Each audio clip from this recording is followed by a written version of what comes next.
Let's continue on with Stargirl, chapter 14. This was the start of the period that blurs, as I try to recall it. Incidents seemed to cascade and merge. Events became feelings, feelings became events. Head and heart are contrary historians. The hot seat session was never aired. Mr. Robino destroyed the tape. Of course, that didn't stop every moment of it from being reported. In fact, most of the students know about it by the time school opened up the next day. What I recall then, when the last detail had been spilled, is the period of whispers and waiting, tension. What would happen now? Would the jury's open hostility spill into the classrooms? How would Stargirl react? Answers were expected on the following day, Valentine's Day. On previous holidays, Halloween, Thanksgiving, Christmas, Groundhog Day, Stargirl had left a little something on each desk in her homeroom. Would she do likewise this time? The answer was yes. Each member of Homeroom 17 found a candy heart on his or her desk that morning.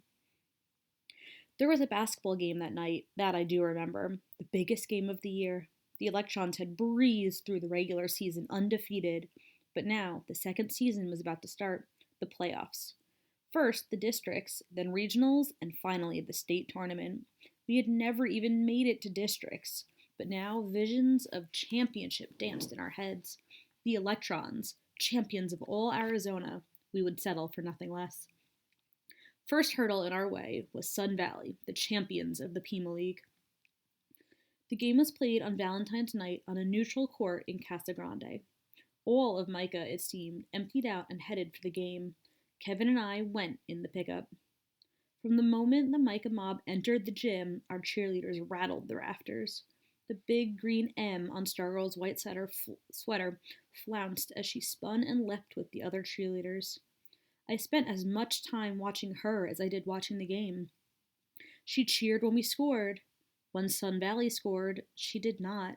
Something inside me felt better. But not for long. We were losing. For the first time all year, we were trailing at the end of the first quarter. In fact, we were getting smoked, 21-9. The reason was no mystery. While Sun Valley's team was not as good as ours, they did have one thing we did not, a superstar, a kid named Ron Kovac.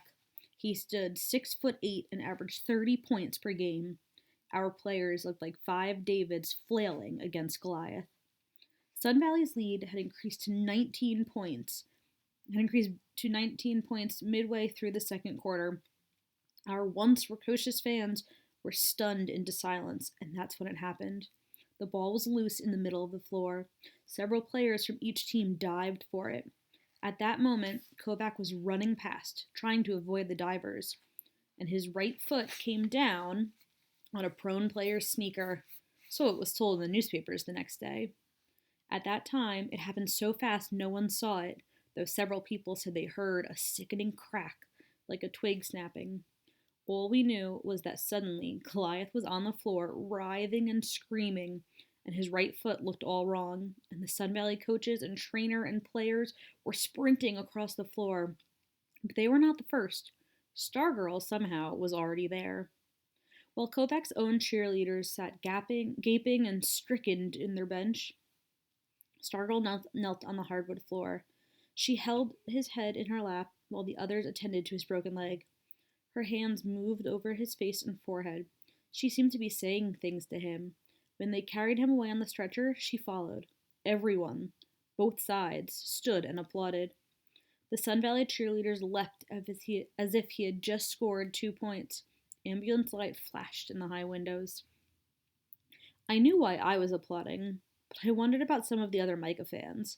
Why were they really standing in tribute? Were they really standing in tribute, or because they were happy to see him go? The game resumed. Stargirl returned to the cheerleaders' bench. Without Kovac, Sun Valley was a pushover.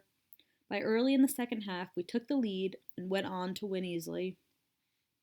2 nights later, we lost to Glendale. Again, we fell farther and farther behind as the first half went on. But this time, there was no turnaround in the second half. This time, the Electrons faced not 1, but 5 players better than themselves. This time, no opponent broke an ankle, though I'm sure in our desperation, some of us secretly wished for it. We were shocked. We couldn't believe it. And then, as the second of the four quarters ticked by, we did believe. The cheers from across the gym were like a valley of arrows piercing our grand delusion. How could we have been so stupid? Did we really think that little Micah, undefeated in its own third rate league, could ever stand up to the big city powerhouses around the state? We had been lured into a great foolish expectation, suckered. We were devastated. It had been so wonderful to be winners, and so right for us. Winning, we had come to believe, was our destiny. And now, as the Glendale coach sent in the scrubs to mop us up, Micah girls wept. Boys cursed and booed. Some blamed the officials or the nets or the lights. The cheerleaders, to their credit, kept on cheering. They looked up at us with glistening eyes and mascara tracks on their cheeks. They pumped their arms and shouted and did everything that cheerleaders are supposed to do, for their gestures were empty and their hearts were not in it. Except for Stargirl. As I watched her intently, I could see that she was different. Her cheeks were dry. There was no crack in her voice, no sag in her shoulders. From the start of the second half on, she never sat down, and she never again looked at the game. She turned her back on the court. She stood and faced us and gave not an ounce of herself to the jubilation across the gym. We were losing by 30 points with a minute to go, but she cheered on as if we had a chance. Her eyes blazed with a ferocity I had never seen before. She shook her fist at us. She flung her defiance at our gloom. And then her face was bloody. A Glendale player had just dunked the ball, and Kevin pounded on my knee with his fist, and I looked up to see Stargirl's face, suddenly a bloody mask, and I was on my feet screaming, "No!"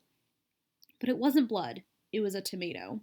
Someone had splattered her face with a perfectly thrown, ripe tomato, and as the clock expired and the Glendale fans poured onto the court, Stargirl just stood there, her great eyes staring up at us in utter bewilderment, though through the pulpy red gore. Spouts of bitter laughter erupted among us, even some applause. The next morning at home, I found the card. It was in a school notebook that I apparently had not opened for several days.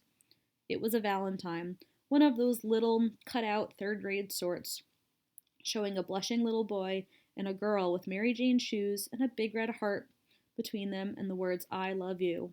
And as third graders and high schoolers often do, the sender had signed it in code. And here was her code.